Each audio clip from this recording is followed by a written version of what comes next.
Uh, hey, LinkedIn and YouTube. Probably gonna post on both. So I've made an offer change, and I kind of want to start building them public now, just for transparency, because people buy from people and whatnot. So yeah, we are a pay-per-performance lead gen agency, and we're kind of shifting our model a little bit. We're still performance-based, but now we're going to take a flat retainer and revenue share model versus a pay-per-meeting model. Um, and so we've kind of added a couple of things. We've had to, and this is very fortunate, go more upmarket in the aspect of dealing with people who have sales teams, companies who have sales teams that could probably fulfill on the kind of market demand that we generate for them. And two is add more viable channels because, as you know, any sales, marketing founder, whatever leader, and even people in the space too, like there are 20 billion different coalitional agencies, right? And so finding that moat is very, very different. And so originally we were actually a partnership consulting firm, and what I have up here, like, well, I'll just walk through like our new kind of structure of offer. What our mode's going to be is kind of doing not everything at once, but very, very methodical towards each individual person we kind of work with, and adding on an extra layer of partner programs recruitment, which is more of a long-term play. Usually, those partnerships I would probably edge on the fact of year-long contracts. I'm kind of over the month-to-month or quarterly contracts now.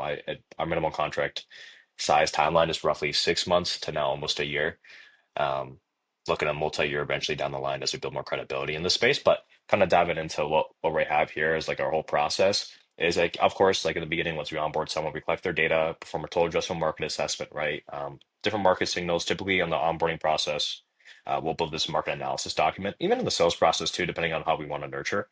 Uh, a document that basically goes over, different segments they could play in, what kind of industries they could have verticalize, who kind of people to target, and what kind of messages might potentially work, right?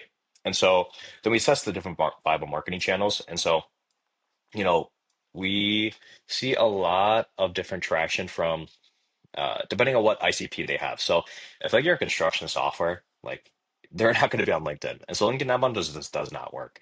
If there's someone who is really heavily on email, then yes, email outbound as a channel is the lowest customer acquisition cost for sure. Outbound calling, typically better for construction software, and a partner program recruitment, which is something that's our original offer was for partner programs originally. And you know, to be quite frank, the reason why we didn't close as many deals in that straight offer is because the time to ROI was not as immediate unless they were a white label solution, which could turn on cash flow just like that.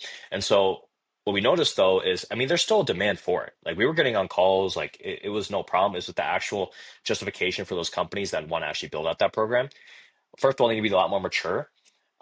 And two, like justifying that to the CRO and CMO, like it's a little bit more difficult, right? So we are adding that on as an add-on option. We kind of were first partnership and then went to direct outbound with a little bit of partnership and then went straight outbound and we're kind of bringing back the partner stuff back in just because I think as a holistic package now versus kind of like itemized pieces uh, because fundamentally they're supposed to compound with each other. And so how we're kind of structuring things now is yes, there's intent signal tracking anyone who goes on, your website, someone who responds to your posts, whatever it may be.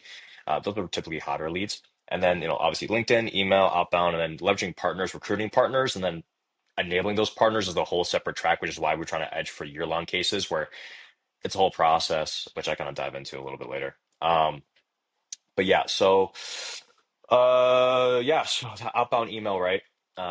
Typically you have Google G Suite or Microsoft. They're really, really cracking down now. We're kind of having people. I mean, the cost to fulfill this has actually gone up, which is why we're also increasing our prices as well.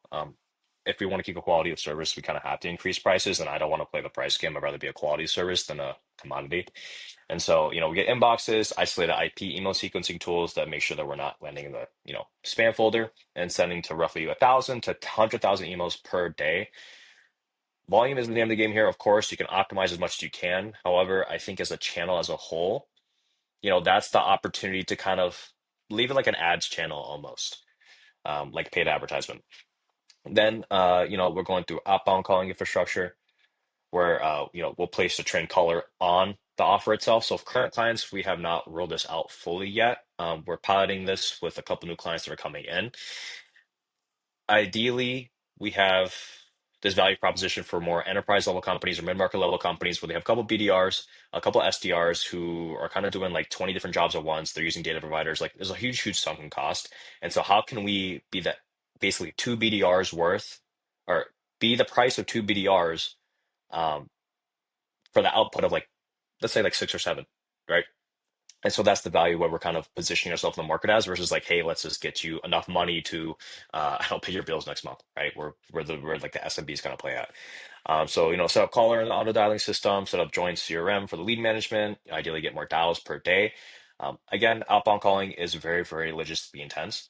Now, this is straight outbound calling. We might change it a little bit. We've been looking at partnering up with Titan X, which I've just seen around LinkedIn. I'm not affiliated whatsoever, but I had a sales call with them, and for someone interested in working with them, um, they have a great way in terms of kind of choosing who kind of picks up the phone. And yeah, um, I mean, the name of the game, right? How can you get as much out as you put in? And so, of course, volume is a key here, but it's obviously quality volume. And then up on LinkedIn, we decide what profiles to use. There's a huge certainty of fake profiles. I'm back and forth behind it. I personally don't have any views behind it. People think it's ethical, people think it's unethical. Again, I just think it's safer as a whole for people who have brand risk and whatnot. With LinkedIn kind of cracking down, just use people's profiles as like a nurture sequence. I primarily like looping in LinkedIn as like a kind of like a layer on almost. And then upload accounts to HeyReach, which is an automation tool. Any automation tool, just be safe. As long as you're under like the 25 or under the 40, 50, you'll be fine. Just don't be crazy about it. Don't be spammy about it.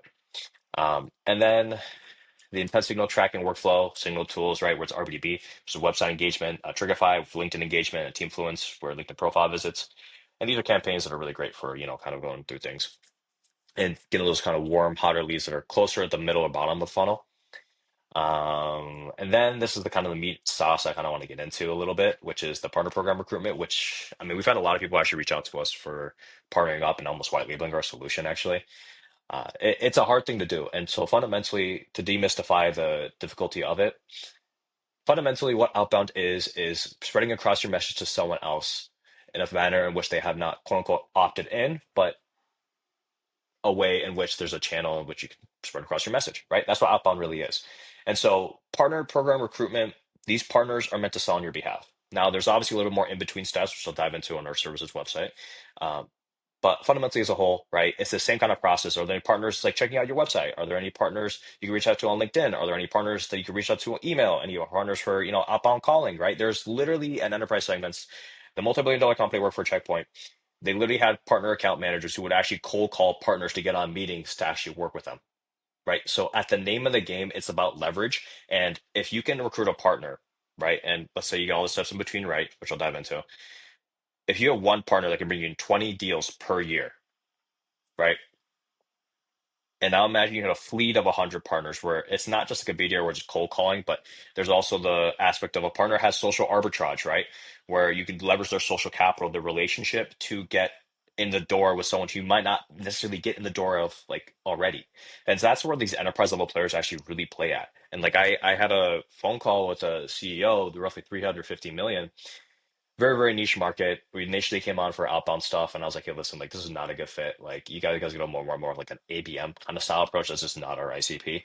Um, but they're like, hey, like for partner recruitment, like we're struggling with this. Like we just need more leads at the top of the funnel through partners. We need partners sending us deals. And there's a lot of steps in between for that. But to actually get those people on board, at least signed agreements and then starting the conversation, which is actually the difficult part for a lot of people because they don't know how to have a proper value proposition to recruit these partners. Especially at the high level, if their leverage is, let's say, if the partner is like super, super high level, right? And you're like, I won't say as high level, but you know what I mean? Like where they have more brand, they have more awareness, they have more bargaining power in the relationship. You kind of have to leverage yourself to like, how am I an add-on to your service business? So like kind of diving a little bit deeper. I mean, this is a website. And so, like, hey, find these partners, like, hey, do the capacity, capability, commitment, the chemistry for it. Reach out to them, kind of the mechanism I showed you.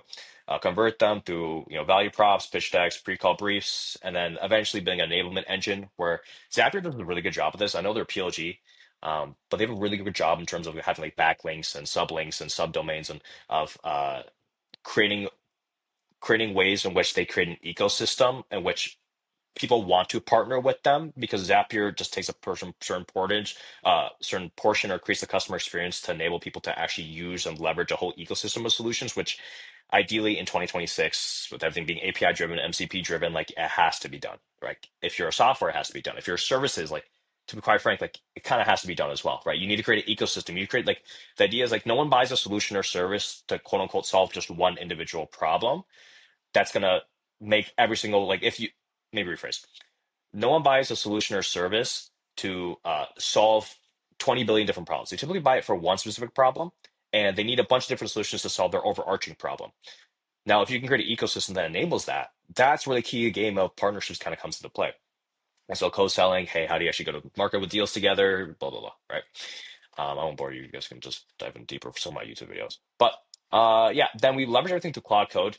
I will be very, very frank. If you're not leveraging AI, if you're not leveraging MCP servers, if you're not leveraging all the AI jargon and blah blah blah, when it comes to your go-to-market strategy, you're going to be left behind. I guarantee you the teams that are coming up really, really fast are using it. I literally have a video where I built a campaign for a Series B SaaS in less than like 2 3 hours. And the only time in between, actually, the reason why it took 2 to 3 hours was actually Claude Code just spinning it up. That's it. Um, of course, with iterations of humans in the loops, there comes expertise of actually getting it through, and that's where domain knowledge comes very, very important. Um, but yeah, then you have 2 week of infrastructure development, strategy foundation. Oh, uh, you do market research, you perform deep ICV market research with AI.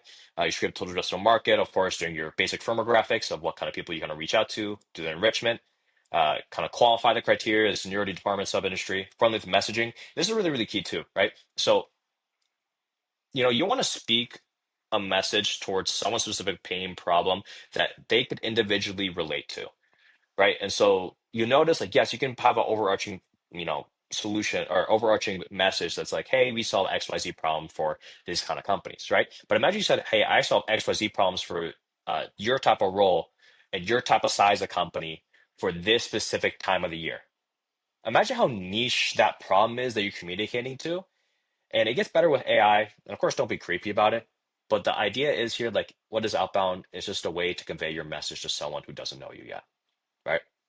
And so you kind of create that messaging from there, and then you launch the campaigns, and then you test, you iterate, you let data speak for itself, and then have a whole ecosystem flywheel, right?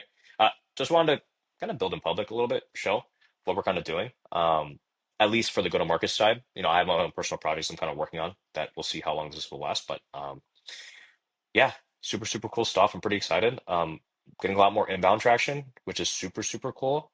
Um, Goal for me is to scale this up, and then I'll make a decision there where I really want to take my career. But I think, a lot of our clients are happy with us right now.